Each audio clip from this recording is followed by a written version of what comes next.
Hey, what's happening? My fearless networking friend Todd Falcone here. I interviewed Woody Woodward, who wrote a book that I won't get into it here, but I will say this.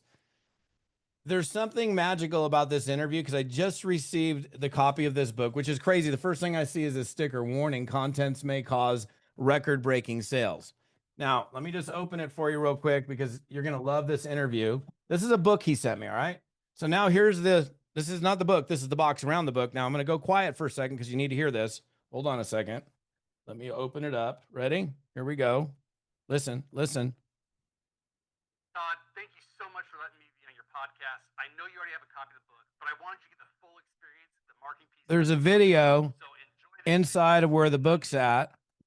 Let me just tell you something. There's a lot you can learn from this interview with Woody Woodward. I had a copy of the book. I didn't have this packaging. Left a lasting, indelible, permanent impression. The conversation that we had is just a great chat about doing things to achieve success and separating yourself from the competition. So why don't we go dig into the interview and you can hear straight from Woody's mouth. All right, we'll see you in there.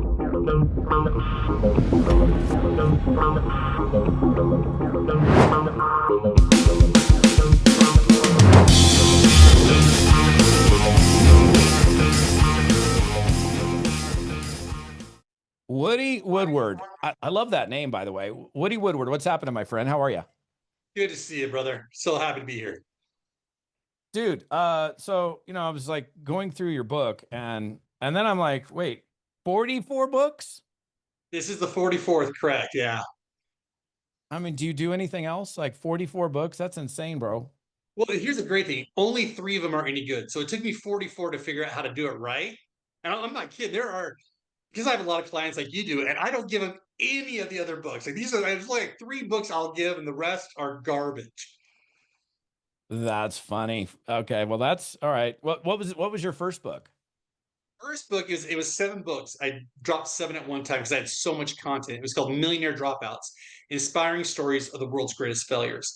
So I was a high school dropout, millionaire at 26, and broke at 27. And I was just fascinated by the human experience. Like, how do people do what they do and how they overcome with all the education? So I just started cataloging all these elementary, middle school, high school, and college dropouts. Ended up reading over 2,000 biographies to identify all these people and compiled all of it and ended up being 7 books. So that was the first series. Wow, that's cool. That's one way to walk out, get seven knocked Right. out in one fell swoop. That's kind of cool. Um, all right, so let me kind of tee this up. So first of all, my audience, most of you guys like when I do these interviews, most of the time I'm interviewing somebody in the network marketing space and kind of digging like, how'd you do it? How'd you get started? What's your greatest keys to success or whatever, right? And but I've kind of decided like I just want to of course I continue to interview people that are involved in the network marketing community, but I've been interviewing, I had the CEO of BNI on a couple months ago, which was a really fun conversation. I just recently interviewed Mike Dillard, who we've given him the tagline, the godfather of attraction marketing, which I actually think is pretty correct. He started in network marketing. We met like almost 30 years ago. But like, you're not a network marketing guy. I've met you through network marketing conferences, but let's go way back real quick. Cause like you're an entrepreneur, I do want to get around to talking about Drive. This is the most recent book that you have, and we'll get to that. But like, so like, what's Woody's story, man? I don't know your story because we've met like 2 or 3 times, but this is literally the first time we're having a conversation. So I get to dig for myself as well. Well, I'll give you that whole elevator pitch. So in the first grade, my teacher told me I was stupid and I couldn't read. The problem is I believed her. And what that did is it set me on a completely different course than the rest of my classmates. So if you choose not to learn how to read, then the only thing you do during your free time or class time is make fun of everybody else and get in a lot of trouble. So got in a lot of trouble in elementary school, got kicked out of 2 middle schools, got to high school, still couldn't read. Finally ended up getting kicked out of high school or dropped out. Me and my principal are still fighting over who really kicked each other out. And then when I was 19 years old, I went off to a community college and couldn't keep up at all. And so hired my first coach, my first tutor, started learning to read, and then just started learning ferociously after that. But I actually did dabble in the network marketing space when I was about 21 years old. and it was just this, drop thing, weight loss thing. Did that for about 6 months. But I've been in sales since I sold my first idea when I was 16 years old to Zoomies. So I've been in sales my whole Wow. life and love it. And I believe network marketing is the greatest way for someone who's getting started as an entrepreneur to start. I don't think there is a better platform than network marketing. Yeah, no doubt. Okay, so you got booted out of school. So what'd you get kicked out of school for? Principal wasn't proud of me for getting my first fake ID in his name, and then that got around school. And then I didn't have good GPA, and I got hit by a car once, and I didn't go to school for a month because I was rebuilding my legs, and I just my grades were zero out, and so I finally said, you know what, I got to leave, get out of here. Ended up going to alternative school, and for those of you who aren't familiar with an alternative school, picture a prison for kids. So our alternative school, I mean, it had barbed wire fences. It had bars on the windows. It was nasty. And the moment I walked in, there was really fascinating. I knew everybody who was there. So I grew up in the same house my entire life, same school, went to both of the middle schools that fed into the high school. And I walked into school and I knew everybody. And I'm like, wait a minute, I thought all these kids moved away. They'd all dropped out like me. And Todd, I don't know if you've ever Mm. had that moment where you wake up and you realize I don't belong here. Like this is not who I need to be and not what I should be. And so I doubled down like crazy to get out of there and was able to get out and go back to my high school. And it was a long, long story. But yeah, it was a long ride, but it taught me work ethic and it taught me that you can only get what you want out of this life if you fight for it.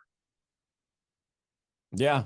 Well, I mean, my impression of you, in the few impressions I've had are like you're kind of what is it? I mean, you seem like you're kind of goofy. You like to have a good time. Like you have a Yeah, I got probably a Legos sense all of over my humor. I mean, office. Yeah.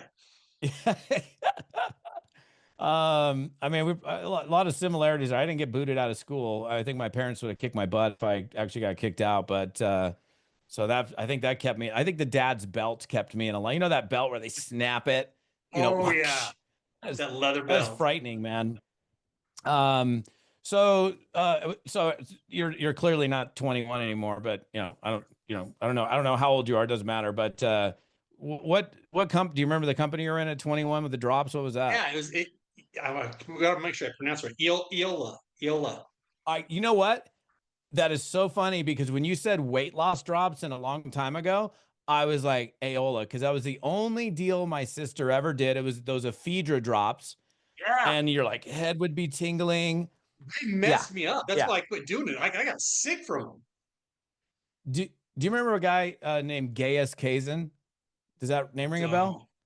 No. Like he Uh-uh. was like one of the big leaders. This is like so long ago, man. It was like literally the only deal my sister ever did. She signed up in it. That was a long time ago. That's so funny, man. That was a long time ago. Yeah, I'm Um, I'm 52 and it was 30 years ago. I was 21 or 22 yeah, years old. Yeah. yeah. It's crazy. It's so weird how you said like weight loss drops, and I'm knowing it's like some 20 something or so years ago, and it's like, oh, Aola, It's the only A ones apostrophe that, OLA. yep, that's exactly it. And they messed you up, your metabolism, I mean, you feel like Oh, you're on crack cocaine. You were just wired. It was weird. They tasted horrible. And yeah, so mm. obviously they didn't stay around. Yeah. And then the FDA booted, you can't use that stuff anymore. So, because I mean, it'll make you lose weight because you're on crack basically. Yeah, you're I hyper. never liked it because it would make my head tingle, Yep. and I just didn't feel good. My heart was racing, my head was tingling. So, anyhow, so okay, so let's kind of move through your career. So what you pitched a deal at 16 to Zoomies? What was that thing? Yeah. So I was really into cycling when I was growing up, and I took bike chains and converted them into keychains. Then I put like a keychain loop on it. Met with the owner of Zoomies and said, "Hey, I got this great idea, and I want to sell these in your store." And he's like, "All right, I'll do a test run with you." And he goes, "Do you have a PO?" And I didn't know what PO was. I'm like, "I don't have BO. What do you mean? I don't smell." And he goes, "No, it's a purchase order." So he had to like create one for me on the spot and hand write it. And the funny thing is, I never turned that in to get the money. I still have it framed at home. Like it was the very first thing I ever did in 1989, and I love it. But I never got the money for it because I didn't know how to turn in the PO to get the cash. And it's just those experiences you fail on your way to success. Yeah, and so that's interesting. So didn't know I don't have BO. You're Yeah, making me go, you know, well, it was one of those things I've been because I working was sitting. since Good. 3:45 this morning, so and I have showered, which is a good thing. Yeah, no, I was sitting from Uh, across the desk from him, and he's talking about that. And I honestly thought, just you're so nervous when you're young. You're so afraid of adults, and do I mess up? And yeah, it's a fun ride. Yeah, it's weird how we'll mishear something. Like my mom, when I first got started in network marketing, she's like, "Oh, that's a cult," and I heard cult, and I didn't know what a cult was, except for they did weird things. And then when I got invited to a seminar, when they said seminar, I actually heard seance, and I'm not kidding. I was like, "Oh my gosh, my mom's right. This is one of those cults or whatever." But clearly, it's quite a bit different. So, and it's Hold funny on people though. make fun of cults. I We mean, can I pause on get it. I that. mean, some cults are bad, but culture, right? You're creating a Right. culture. So, You have to have cult um, in your culture. But a yeah, seance yeah, and yeah. seminars, I mean, I grew up in the seminar business for the last 30 years. Like you, I've given, hundreds, if not thousands of speeches at seminars. But a seance, that is hysterical. Like that is what most seminars kind of feel like. I don't remember the thing where like you're in the dark and you're using your fingers and you're trying to lift up a body or something like that. Light as a feather or something. I don't remember. That's Yeah. like some stupid thing we did as teenagers or whatever. So let's talk about like your I don't know your work background really. I mean sales, but like let's talk about your career and how you've succeeded along the way and some of the things that you've done. Yeah, so my life changed when I was 14 years old, and I saw the movie Big. Tom Hanks, he is a little boy, grows up as an adult, and he's got to have a job, so he goes into work in a toy store. And I was 14 years old, and it shocked my brain. I'm like, wait a minute, I love toys. Somebody makes toys for a living. I've got to do that thing. Now, I wasn't educated, so I didn't know how to do anything. So I just started prototyping, manufacturing my own toys, doing my own things.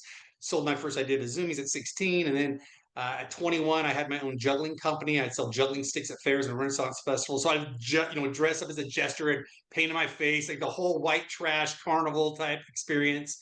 And that's why, like here, I always have toys near me. Like I don't ever not have toys. It is in my DNA. And so I ended up designing and building my own toys. And then I got a job at Ohio Art, which is the Etch a Sketch company. And it was one of Oh those wow. moments again where I show up there first day of work and I knew I didn't belong. It was like back to alternative school. Like everyone's in three-piece suits. Like, wait a minute, this should be toys. It should be fun and creative and zany. And it was, dollars and cents and S&P 500, and it really bothered me. So I ended up leaving that after about 9 months. Went to another gentleman who I knew who was an inventor. Do you remember the Nintendo Power Glove? You put on the glove and you punch Oh yeah. Mike Tyson. So he Yeah. invented that. So he and I created a toy company together.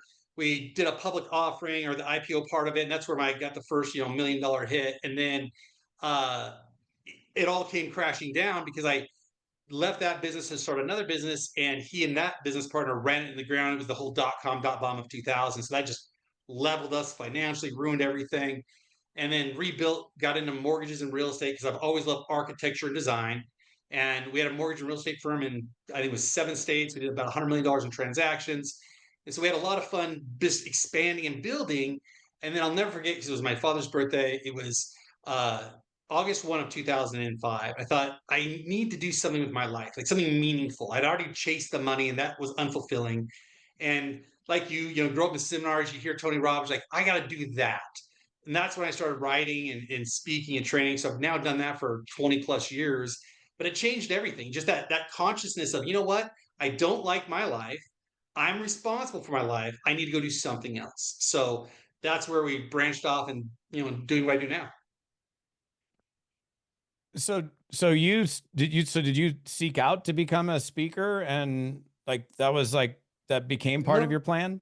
no. So what I really wanted to do was I want to train people. I want to train companies. And I didn't realize speaking was part of that. That's how you found your audience. So I wrote the books, handed out the books to a bunch of companies. And then they're like, well, hey, we have this convention. Oh, we have this convention. Will you come speak? And so you learn, oh, that's where you get the clientele. So then you have to double down and become a professional speaker. So that's what led me into that direction.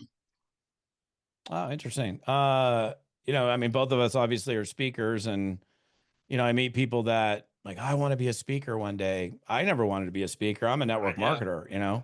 And I spent 11 years with one company that went out of business and a dude asked me to speak someplace and I did. And then I just kept doing it. I mean, it was never even part of the plan. I know like what I do today was not, in the written business plan of Todd Falcone's life. I dig it, but it was not part of the plan. let's talk about a little bit on the speaking side. So you've obviously done tons and tons of presentations. Have you done them more for corporate America? I mean, what are you training or what are you teaching? Who are you teaching? And then what are you teaching? So everything I teach on is on my own intellectual property. So what you see that behind me, Drive, and we'll get into that later. So through all the study of writing all these books and these biographies and documentaries, and since I didn't have a traditional education, I couldn't rely on Maslow's hierarchies of needs or Tony Robbins books or any of those. I literally had to invent my own path all the way along just from my observations. So everything I do is observational science, where I interview thousands of people or I read thousands of books. I'm just trying to figure out, I look for patterns constantly. And that's what led me into speaking. And I'll never forget, the drive has had like five iterations. It first was I theory, the study of importance, and then it became law of importance, and then it became emotional fingerprint, and then it became drive. And all it really was an evolution of what drives us as human beings. And so, whether you're talking about leadership, whether you're talking about sales, whether you're talking about communication, it all stems from within. Like, how do we speak to ourselves? How do we speak to others? And how do we show up? So, everything I've done, though in hindsight, it looks very strategic and organized. It wasn't. It was, I'm curious enough to chase this rabbit down this hole and figure out where it goes. And that led to the speaking. And then that I did three infomercials, I did three movies. All that was just trying to figure out what drives human behavior. And that's, where we got to where we are today. What were you selling on the infomercials? So we had another system, same as this is Drive, but it was in three by not 3x5 cards. They were like playing cards. So individual playing cards on how to communicate with people. It was called Relationships to Riches. And it was just what are the five currencies that we all have: mental, emotional, spiritual, physical, financial currency. How do you communicate with people? And so we spent like $250,000 on this. And I think we sold $79 worth of product. It was hugely successful. Hugely. Yeah. Yeah. Man, infomercials to me are so fascinating. Like I had I'm sure you remember Don Lapre. Oh, yeah. It was funny, like my Don Lapre story, uh, I bought his like lifetime reminder service, which is one of the things that he had. And I remember the tiny little classifieds. I can still remember, it was this like young, clean cut, good looking dude. And On the then when beach. I was with a lead generation network marketing company for 11 years, and he started this thing. I think it was called the Ultimate Vitamin or something like that. And he was selling that. And then one day I get this phone call because I was pretty well known in this lead gen company. And he's like, I answer the phone. Good afternoon, this is Todd. And it's like, Todd, this is Don Lapre. And I was like, oh, come on. And I go, wait a minute, Yeah. let me hear your voice for a second. And he goes, this is Don Lapre. And we started talking, and it was just like I had this random phone call from Don Lapre. It's And crazy. he wanted to sell me his whole database of all these leads that he had generated. That was a sad end to his life, man. He ended up selling his name, where he couldn't even use his own name, and whatever. But like, and then like Tommy Vu and Oh yeah. Carlton Sheets, if you remember him, I Oh yeah. bumped into him at in the middle of Pike Place Market in Seattle, stopped him dead in his tracks and talked to him for like 15 minutes. Um, just wild, man. So, but $79. So that was, Yeah. but you went and did Can it again. So you did another infomercial after selling $79. You didn't give up there. Yeah, because we thought because we had all this inventory. We're like, man, we got to do it differently. So we did two different ones. We did so the first one was kind of the 1980s, over the top, the mansion. You pull up an exotic car. We did all that. We thought, okay, maybe that was too cheesy. Let's go the CNN approach. So I hired an ABC news anchor, and we went to a studio and we did that. And they interviewed me, and I was in a suit, and that flopped. And then we did another one, and the guy stole all my money and didn't even put it out. So at that point, I was Huh. like, you know what? I'm an 80s kid, so I grew up with infomercials. I thought this will work. And once again, you got to go back to 2006 and 7. We didn't have social media. There was no way to get it out to the masses. So that was the only way to do it back then. Now we'd be doing TikTok and Facebook ads. But it was a incredible lesson. I loved learning storytelling and engagement and how do you condense it down to 5 minute cycles, because an infomercial's 22 minutes long with 5 minute cycles. And so I learned a ton, but yeah, it was financially horrible. Like just it was a joke. Yeah. Well, I mean, it's beautiful because if something doesn't, like a lot of people will try something, they're like, "Ah, I've just thrown in the towel, I'm done." And I think I remember you saying something about like you've had some ups and downs, right? Like you've made a bunch of money, you lost a bunch of money. I think I remember hearing some story. I think maybe you were talking about that on stage when I last saw you about like having to run downstairs and tell your kids or your wife or something that you're like they're coming to take the car or No, like what let's talk about some of the ups and downs and then the recoveries from some of that stuff. yeah, because I think that's the greatest lesson. I once was listening to someone and they said, success has taught me nothing. Failure taught me everything. And that was really the case for me. So after we'd done the infomercials, we did a movie, and this is right after The Secret came out. And in our space, the speaker, trainer, author space, The Secret was, I mean, the gold medal. Like it just blew up everyone's career. So I'm like, hey, I'm gonna go make a movie. So it was a documentary style like The Secret based off what I was teaching at the time. And I went to my wife. I said, okay, how much do you want to put into this? She's like, okay, let's do 100 grand. I'm like, great. We blow 100 grand in like 60 days because I have no experience in filming or anything, don't know anything.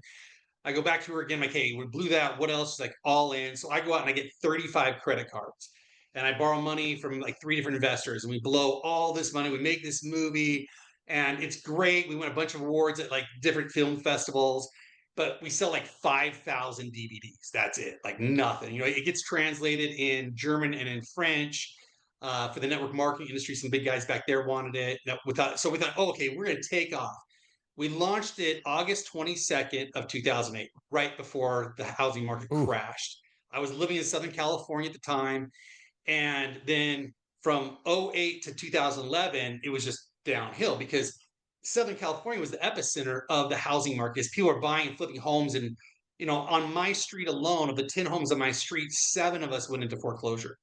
So one wow. day I'm out there, I'm washing my wife's car, and I bought her a dream car, like every guy wants to do, put the big red bow on it, show up at the dealership, and I'm washing that car, and we'd pay cash for it originally, but because we'd spent all this money in the movie, I was borrowing money from my assets to fund my life to get to that next over the hump. And this big dually truck pulls up, trailer, 5 burly guys get out, and a guy looks at me, he's like, "Hey, I'm here for that Lexus." I'm like, all right, do you mind if I just, put away a few of the personal items? And I was embarrassed. I said, do you mind if I just park it around the street, like around the corner? You can pick it up there. He's like, yeah, man, no problem. And my kids were out there helping me wash the car and detail it. And I remember going in the back seat and I pulled out this little pink cup and I still have it to this day. Usually I have it in my office. And it was my daughter's cup. She was 6 months old at the time. I thought, how do I explain to her that I lost her mom's dream car? And it crushed me. So I took the car, went around the street, walked back to the house, and another car pulled up, and a guy gets out the camera. Now, in Southern California at the time, a lot of people were trashing their assets out of anger when they're being repossessed. I said, "Oh man, if Yeah. you're here for the car, no problem. It's literally right around the corner. It's perfectly detailed. Everything's there." And he looks at me, he's like, I'm not here for your car. I'm here for your house. I need to put this foreclosure notice on Ooh. and take a picture. And my heart just sunk. And I'm like, okay, I'll be right back. I ran in, wellsfargo.com. I had 8 accounts with them, and all of them said zero. And what most people don't know is in the fine print, if you go 32 days past due, they have the right to liquidate all of your assets. So that's why they want your checking, your savings. They want all your banks in one bank so they can take all that in one swoop. So I Wow. had personal checking, personal savings, business checking, business savings, retirement account, 3 kids' college accounts, all zero. Like, okay, so I go upstairs, little shoebox, how much, petty cash do I have? How many days can we get by? And I walk downstairs and the guy's just, my wife's telling him the story. And he's just like, oh, I'm so sorry. This was November. We had to be out December 17th, right before Christmas, and be homeless. He took the pictures, he left. And I turned to my kids. I said, okay, tonight we're going to go celebrate. We're going to go to a steakhouse. We're going to have one big, massive T-bone. We're going to celebrate. And my son, the oldest one, and he would have been 10 years old at the time, he said, Dad, what are you talking about? We just lost everything we own in 15 minutes, the house, the car, the money. We lost everything. And I said, Hunter, what you don't understand is the reason why your middle name is Edison after Thomas Edison is because of this. And I told him the story where when Menlo Park was on fire, his son came to wake up Thomas, shook him, Dad, get up, the park's on fire, all your inventions, come on. No, go back to bed. And he rolled over 3 separate times. Finally, the son just grabbed him and yanked him out of bed. He's like, Dad, we got to get all the men. All your inventions are going to be sacrificed. We got to put out this fire. And he said, let it burn to the ground, for tomorrow we'll build anew. And he went back to bed. And that lesson, as I was reading all of my biographies, changed my life. I'm like, wait a minute. I don't physically really own anything. It all can be taken from me when I die. There's no U-Haul at the back of a hearse. Like none of these possessions are really mine. We're just borrowing them from the next generation. I said, so here's what we're doing. We're gonna go, and we have this beautiful steakhouse that we love. We're gonna get one big massive T-bone steak, and then you're gonna put that T-bone underneath your pillow at night when you need protein. You're gonna suck on it because after tonight, it's gonna be peanut butter and jelly and top ramen for the next couple of weeks or months or however long it takes to turn around. And so yeah, in literally 15 minutes, I lost everything I owned, and it destroyed me. But once again, in that process, you learn who you really are and how long it took us to rebuild. And it was just it was a wild ride, and it still is a wild ride. Like I still don't play small. I'm an all or nothing guy all the time. I'll risk everything I have if I want something better in the future. Wow, a lot of people, most people won't do that. Where do you think, where does that come from? Because that's a pretty unique trait. Like I won't do it. I'm not going to risk Yeah. my house, my other property, my other assets, to, you know, do some venture. So where do you think Yeah. that roots from? That's pretty wild. That's nice. Of all the interviews I've ever had, no one's ever asked me that question. It's a beautiful question, Todd. Thank you. I think it comes from not having anything growing up, and not that we were poor. I mean, we weren't successful. I mean, and we weren't, dirt poor or anything. But when I say not having anything, I had asthma, so I couldn't run and keep up with my friends. I couldn't read. I couldn't keep up with anybody. So I never played the game of trying to be like anyone else because I just couldn't compete. Like it was physically impossible on any level between 0 and age 22 to compete with anyone. And then I realized that it's all me all the time, no matter what. And my wife, who was a saint, here's a funny side story. So I met my wife on a Wednesday. We went out Friday and Saturday, and I proposed on Sunday. And we've been married 30 years now. So Wow. she's as crazy as I am. And she's like all in all the time, no matter what. Now, ironically, since 2008, I haven't had a credit card. So I have no credit card, no debt. I have nothing because as we started to rebuild, I thought in my head, never ever again will I allow a bank to take what I have, no matter what. I will not have somebody disrupt my family that way. But I will still risk everything financially, everything we own for that next opportunity because that's the only way I've ever gotten out of the holes. And my kids know that, my wife knows that. So before I ever take a risk, and all my risks are extremely calculated. We're not doing harebrained stuff like I used to do. But I'll sit them down and say, here's the deal. We're going down this road. We're starting this new business. We're going to do this new thing. Everything that we own is on the table. Are you guys all in? And they're like, yeah, because we'll make it back. And so, fortunately, through those trials, my kids grew up with like, hey, we can make it all back. So I have no debt. My children have no debt. We all pay cash for everything. We all save up. So I never would have learned that lesson having not lost everything when 2008, 2011. Wow. That's wild, man. Um, so what exactly, I mean, I know you got the book Drive, and I want to start segueing into that, but like how did this book get created, and what exactly do you do? I know you speak, you're not a network marketer, so like what does Woody do? Like you know, I know you speak, you're talking about this book. Sure. Let's segue into So, kind of like I want to understand, like I actually don't know what you do. I know that you speak and you're a great speaker and you're a great yeah, trainer. I know you got this book, but I don't really know what's Woody do. I love this question, and especially for your audience who's listening, because when I interview someone, I'm like, where do you make your money? And it's not about how much you make. I could care less how much people make. How do you generate revenue? That's what's fascinating to me. So I'll be as transparent as possible. So I have two main products for the last 20 years that I've always sold. My one-on-one coaching, which is a very high-end one-on-one coaching, or my group masterminds, where it's 10 weeks. And so every 10 weeks, I cycle in a new group of people. So no matter what stage I'm on, whether it's network marketing, whether it's real estate agents, financial planners, everything I'm teaching is mindset, sales, communication. So that's universal across all business platforms. So it doesn't matter. Like I spoke for the National Convention of Dentistry. Same, humans are humans. It doesn't matter what profession they're in. So that took me all the way up till 2020, well, to 2020. Always did that. So from 2005 to 2020, 15 years. Then COVID hit. And right before COVID hit, we thought, you know what? Let's sell all of our possessions, everything we have, and go travel the world for 4 years. So we sold the dream house, the dream cars. We sold all of our possessions, all the toys, everything, went straight to cash, and then took off to Florida, hit the Caribbean islands, hit all the islands down there. And then April 1, we were supposed to be in Paris. And March 27th, COVID happens. So the world shuts down. The next 18 months during COVID, we lived in 7 different houses. So we are just going from Airbnb and Airbnb thinking, oh, eventually we can leave. During that time, my son, who was 17 years old, and we were homeschooling him just because we were traveling, he was really bored. He's like, Dad, I want to do something. And he had a decent social media following. And I said, Well, tell me what you love. And he loves jewelry and designing. I said, Okay, let's make rings. And so he would take antique spoons, bend them, and turn them into rings. And he started having some success with that about 3 months in a row. And at this point, I don't know what your experience was with COVID, but all speaking gigs were canceled because all hotels were canceled. So Yeah. my income went from here to here again. I'm like, man, so here we are once again, starting over in 2020. And I turned to my son, I said, Do you want to turn this into a real business? Like serious business? Because yeah, let's do it. So we started his company called Brand Here January 1 of 2021. And within a year, we did 7 figures. And it was taking everything I knew about personal development, sales, training, manufacturing, business. He took everything he knew about social media, connecting online, and we blew it up. And he got to 1.9 million followers. We did over 500 million views, and we did very, very well with it. But then COVID stopped and the sales dropped. And because Hmm. once again, everyone was at home, always on their phone, social media, buying anything just for, retail therapy.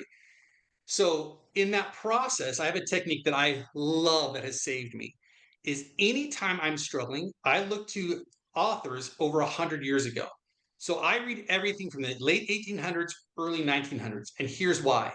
If what they taught then, and now we have 100-year track record still works, then it's a universal truth. Where nothing against Alex Ramosi, but you look at all the gurus right now, in 30 years, in 50 years, what they're teaching now will not be applicable because economies change and drop shipping have gone away. So in 1897, this guy wrote an article about AIDA, AIDA, and it stands for attention, interest, desire, action. The second I read that, I was like, that's a truth. That's a universal truth. You can't deny that truth. You can't buy a single product from anyone unless you get their attention, you create the interest, turn interest to desire, and a call to action. So I sat down with my son. Okay, here's the deal. All we're doing now is going to get attention. We're not going to care about sales. Our sales had gone down 90%. He said, We're only going for attention. In 14 days, we had 12 million views. We changed all of our videos, everything that we did, all of our manufacturing to make it more interactive, more engaging. And then we were compounding 20% growth month after month. So through all my ups and downs, all I ever look for is universal truth. I don't care about fads and I don't care about trends. I want something that worked 100 years ago that works today. And that's honestly how Drive was developed. Just researching and researching and figure out what has always worked.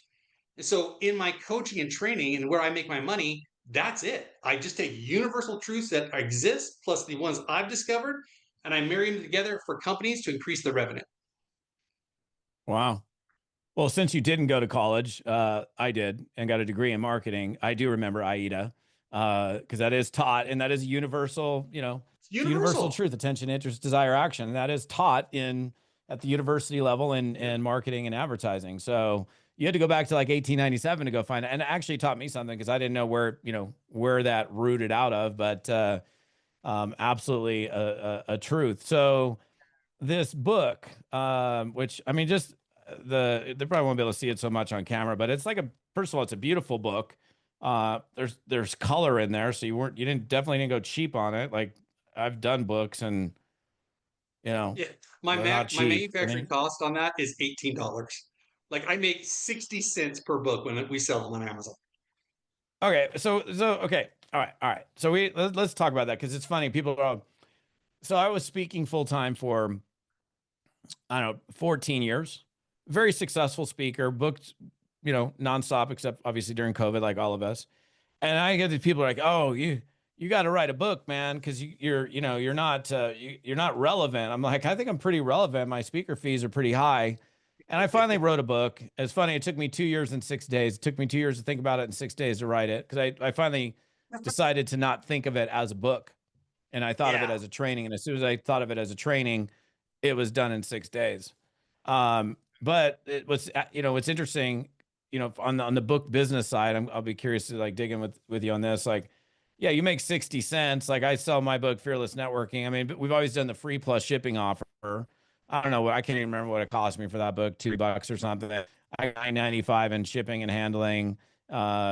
you know, it's like my cost is probably, I mean, I probably make we're not getting rich from the book. Like just There's no anybody who's money in watching is books. like, oh, you know, I've sold like over Yep. 500,000 copies of that book. And yeah, I probably made some money because of the quantity, but you're not making a bunch of money on books. So you're making 60 cents on the book. I'm curious like what your model is, because you know, there's obviously something that behind the book, which is an advantage for the people that read the book. So let's talk about that, and then like the title, what's in it, like who should read this, what are they going to learn from it? Let's dig into some of that. Yeah, let's back up one little bit because it'll explain why I do the books the way I do. Yeah. So when we went broke the first time, so I had sold my shares to my business partners, they were going to buy me out. And then that was a dot-com dot bomb, and they both filed bankruptcy. So all my shares went to zero. And then I had always been into real estate. I've always liked buying and selling homes. So my wife went and got her mortgage broker or her processing license, and I went and got my real estate license. And as a mortgage processor, all you're doing is the title, the appraisal, the credit report, the final. You do all the processing of the loan. And since I was basically unemployed at the time, getting my real estate license, the mortgage broker, the person who brought her the loan, was getting $5,000 per loan. So an average broker gets 1 to 2% of where the home value is. So $500,000 home, 1%, 5 grand. And he was the local football coach. So I'd be running to high school to drop off a check for 5, 10, 15 grand for the last 2 or 3 loans she'd processed. And after about 2 months of this, and we had rented out one of our homes, and we had rented out both of our homes, and I'd moved my parents' basement. And I said, babe, why is he getting 5 grand and you're getting $350 a file? And she goes, well, that's just how the business works. I'm like, so you mean to tell me if I go out and I get a mortgage license tomorrow, and back then you could just literally go apply and get one, then we can make that kind of money? She goes, well, as long as you get the loan. I'm like, done. I call that the BBB, the business behind the business. I think this is so crucial for anyone in network marketing or entrepreneurship or sales. Everybody in every industry has a business behind the business where the real revenue happens. So as soon as I learned that, I went out and got a bunch of loan officers, and that's where we turned things around the second time. And so when I got into speaking and training, and I wrote the first 7 books without knowing anything, and they don't sell because they just don't, and there was no money. And then someone's like, "Well, hey, I want to hire you," and I just come from mortgages where I was used to making good money. I said, "Well, here's the deal. It's 10 grand for 10 sessions. It's $1,000 an hour, and you got to pay all up front because I just wasn't gonna do it any other way." Like, yeah, no problem. And so this was right around 2006 where money was flying like crazy. So I started getting a bunch of clients that way. And then, over the years, my price went up. But the business behind the business in authorship is not the books. The 0.001% are the J.K. Rowlings. Those are 0.0001%. But the book is a fancy business card that gets you the client for the speaking, for the ad rev share, the collaborations, the networking events, the opportunities, and the coaching. So that's why I wrote the books, and I write things that I'm interested on. They're kind of like journals in my head, so I just put them down on paper. But then as Drive really started to develop over the 20 years, and I had a lot of high net individual clientele because I don't do anything small. I never did like my brother he's since passed, but his name is Dave Woodward. He was business partners with Russell Brunson at ClickFunnels. So he and I grew up in the ClickFunnels space where you do the long form email and the free to fee and you do all these funnels. And I never did any of that. I never had a website. If you knew my name, all referral, even to this day, I still don't have a website. And so I never have followed the pattern that everybody else has followed to make money. But I knew that if you got people's attention and you created interest and desire, and I know 8 at the time, and they hire you and you charge a lot of money, you make money. And so that's all that it was. So the books, I mean, collectively of the 44 books, and I'm not exaggerating, Todd, collectively, maybe I've sold 10,000 copies collectively, where you've done a 500,000's phenomenal. And for those of you who are listening, that's in the 0.01% to sell. I think the average author sells 500 copies of a book. Like it's minuscule. Wow. So I've been around that space forever. I got when we lost everything originally, at that time, I got a really amazing book deal in 2009. I got a 6-figure book deal with a company out of New York, and that pulled us through for a year or two. But other than that book, none of them make any money. And so this book, the reason why I put 56 color pictures in it and full color print was just because it looks cool. Like it just looks cool. I know I'm not going to make any money on it, Yeah. but it freaking looks cool. And so when I hand my book to a CEO and they crack the spread, like, wait a minute, this is totally different than everybody else's. That's the reason why. So we use our book solely as marketing pieces to get people's attention. And they come in these, in fact, I have one right here. They come in these beautiful boxes that you open up the Wow. box, and then we do custom videos. So this is Wow. what I'm Whoa. on Thursday. Yeah. So you're in sales. Yeah. So That's each video is custom recorded to that CEO about their company, and it's short, minute and a half. My cell number's in there, and we say, hey, only read chapter one. If you don't like chapter one, burn the book, throw it away. But if you like chapter one, give me a call. So it's a total loss leader to get their attention. Then we go in, coach, train, and not to go into my business, but we have a whole back end where we have our own Drive AI, we have our own library of videos education. We do mastermind calls every Monday. So it's a whole model, but there's no money in books. I've never seen a book package like that. That's amazing. Yeah. I mean, you So open it up and there's video playing. That's wild. and That's it's beautiful. specific to them. It's very Apple-esque. I remember I used to buy Dell computers all the time. You custom order them and I don't know, 17 years ago I had a bad Yeah. experience with Dell, so I finally dumped them and I bought my first MacBook, and I'll never forget like getting the packaging. And anybody owns any kind of Apple product, you're just like, wow, like the cables are perfectly in there with a little piece of cardboard. It's all white. It fits perfectly. It's not like, pulling crap out of a box. And, so when I see that packaging, I mean, that's USP right there. That stands apart from everybody, right? It totally Oh, I does. get a book in a dry envelope and that's about it. So I'd call you just because you took so much effort on it. Honestly, that's exactly what's happened. And we've even had people call say, hey, I don't want to work with you, but will you show me where you got you these manufacturing? I'm happy to help, no problem.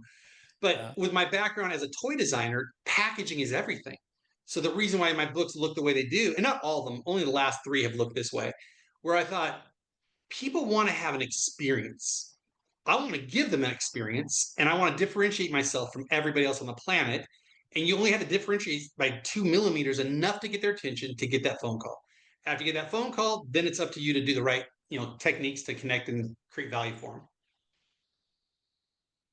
So everything, it's interesting when you get, I think it's like the first couple pages of the book, like if sales went away, like the world would fall apart. And I think a lot of people, it's interesting, are, um, they're afraid of sales.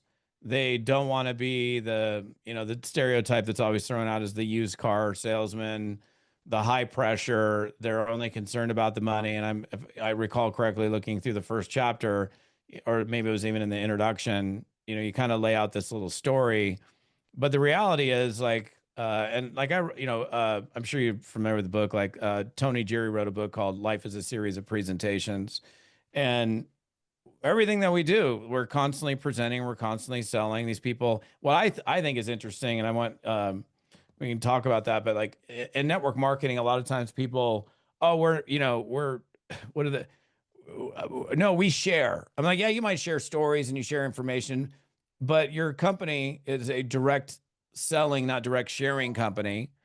And I did not mute my phone, but that's okay. That's what you do when you're not in a studio and you're Right. in a home office. It's like, I'll never apologize for my kids coming in the room, which they don't anymore. Totally Actually, agree. this week I don't want to say getting rid of, I almost said that. My second kid, I'm dropping off tomorrow at university. We dropped the other one off this last week.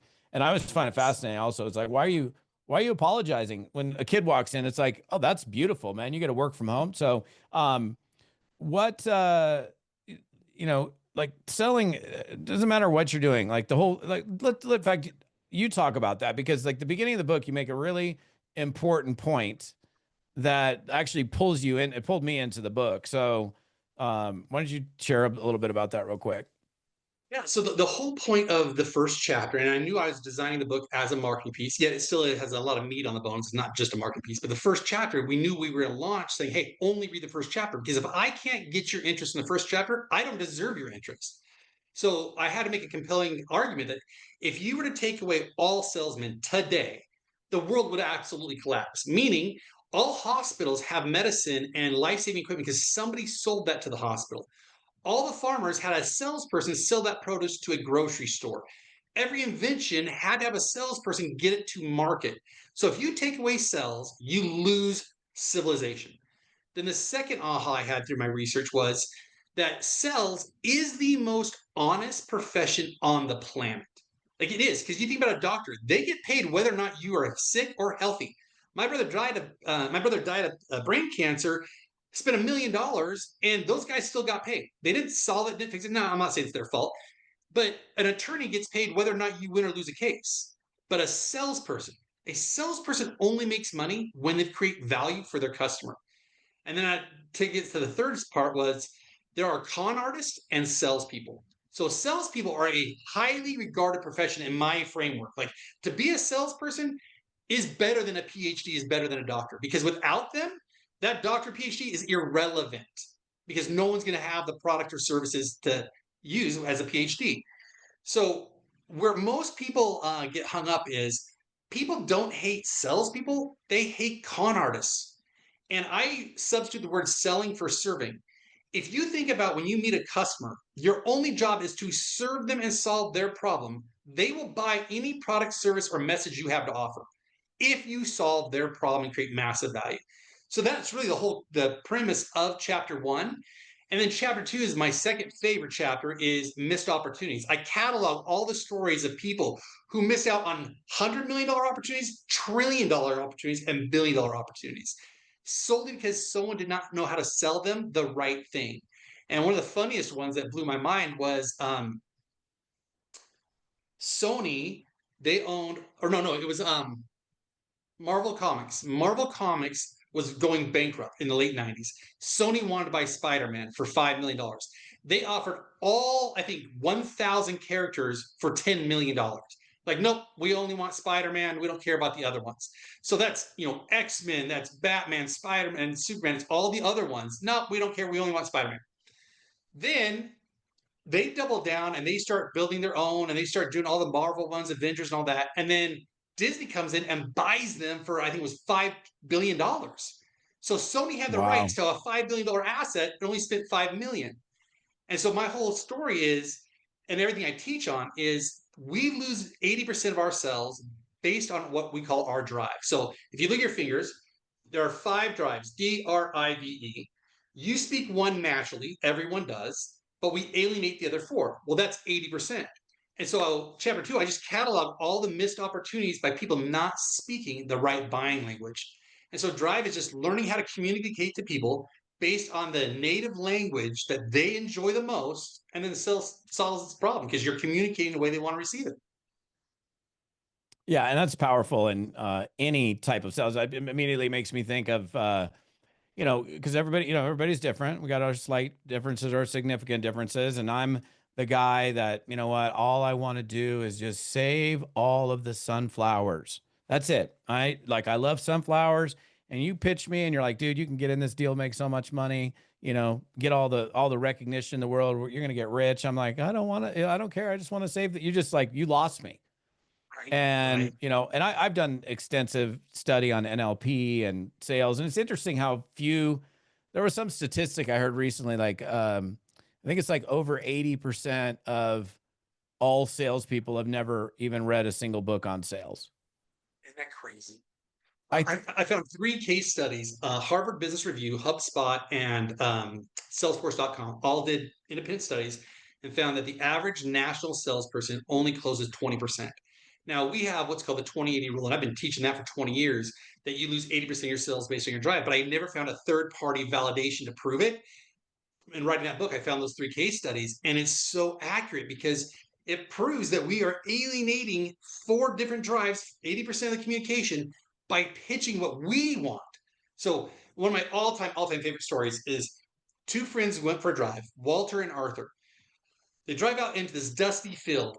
He gets out of the car all excited. His best friend Arthur's like, Arthur, I bought all this land. I'm going to build my dream here. I got these 55 acres. I want you to buy all the surrounding property. It's going to quadruple in value. And Arthur's looking around like, are you lost your ever living mind? Like, we are 25 miles from a freeway. Nobody's going to come out here. You're crazy. And 1 year later, Walt Disney opened up Disneyland, and Art Linkletter had the rights to buy all the surrounding property and missed it, even though he was the master of ceremonies because he was Walt's best friend. He was a radio host and a TV host. And the Fujisai family from Japan saw the opportunity of Walt building Disneyland, bought the surrounding property. It was like 56 acres for $3,500. And in 1999, they sold it back to the Disney Corporation for $100 million. Once again, Wow. best friends can't convince him to buy it because he's not speaking his language. Someone else sees the opportunity, buys it, and gets the reward. Wow. And there's a bunch of stories in this book. So what are people going to get out of this book, and where can they get the book, and who's it for? I mean, this is I personally, I mean, I think anybody in network marketing should have this book. But what are they going to get out of it, and where can they get it? So on Amazon, and I know we're recording this right now, and we've had so many headaches. So if you're listening to this right now and it's not on Amazon, trust me, it's on its way there. We've had so many issues, but we're going to put it on Amazon. And then what you're going to get out of the book, or actually, let's go to who's it for. It's for anyone who communicates for a living, whether you're a parent, whether you're a teacher, whether you're in sales, whether you're in leadership. You are selling ideas to people every single day. And if you aren't selling based on their drive, you're going to lose 80% of the time. So that's who it's for. What they'll get out of it, there's a framework that we have. It's called the SALES system. So it's SALES. S is you got to start with their drive. If I go to Italy and I don't speak Italian and I expect them to understand English, I'm going to fail. Not them, me. So S is you start with their drive. You have to know what drives them. There's 3 ways to discover their drive. The A is you need to assess their needs. We have this great, it's called the super method, SUPER. Everything I do is by acronyms because I'm still dyslexic. So I have to have acronyms to remember things. So everything in the book is all acronyms. Then the L is you have to leverage your solution. The E is you have to eliminate their concern. And the final S is you got to sell them their drive solution. And if you don't, you're going to fail. So my wife and I use it on our kids. We use it in our community. We use it in our volunteering. We use it in everything that we do, but especially in sales, leadership, and communication. Any team, oh man, you got to know your team's drive.